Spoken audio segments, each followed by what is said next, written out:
this is so much fun. Here comes Andy Pandy in Andy Pandy Land. One sunny afternoon, Andy Pandy was telling Teddy it was a perfect day for a picnic when Looby Loo came to show them a postcard. It had come from her cousin, who was on holiday at the seaside. Looby's cousin was having a wonderful time on the beach, and Andy thought a beach looked the perfect place for a picnic.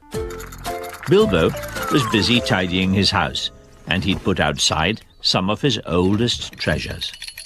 Orby had never seen anything like these treasures before, and he asked Bilbo what they were. Bilbo told him that this was an old sea chest that he'd brought home from his travels. Orby wanted to know what was inside the old sea chest, but Bilbo couldn't remember, and he couldn't open the heavy lid to look inside. Orby promised to bring some friends to help Bilbo to open his old sea chest. Looby's cousin had told her of the fun she'd had on the beach, with buckets and spades and hampers and picnics. Andy had a bucket and spade in his special cupboard. At home, Looby had a hamper and everything they'd need for a picnic. The only thing they didn't have was a beach. But they forgot all about that when Orby asked them to help Bilbo open his old sea chest. Andy had brought his spade, as he thought it might help lift the lid.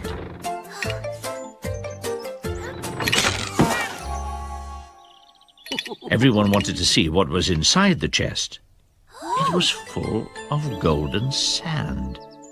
Bilbo had brought the sand home to remind him of the many happy times he'd spent on golden beaches.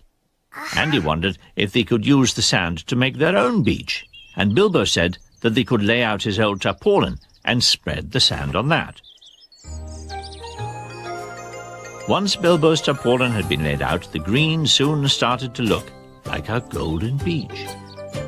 Looby brought everything she could think of to make their beach look like the beach on her cousin's postcard. As soon as it was ready, Andy and his friends tried out their brand new beach. Andy wondered what they should do next. Looby's cousin had told her how she'd built sandcastles with her bucket and spade. So that's what they did next.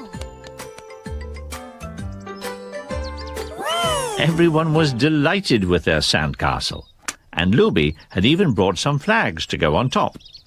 Now it was time for their picnic.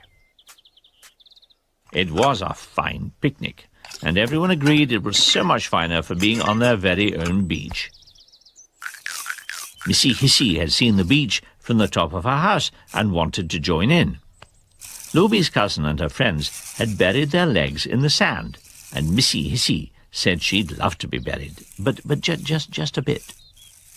Tiffo saw Andy and Teddy digging, and thought their brand new beach would be just the place to bury his brand new bone. Tiffo sent sand flying over everyone and over their picnic, so it was agreed that there should be no more burying. Looby's cousin had told her how lovely it was to sleep on a beach, and even though it was getting dark, Andy, Looby and Teddy didn't want to leave their beach just yet, so they decided to sleep there.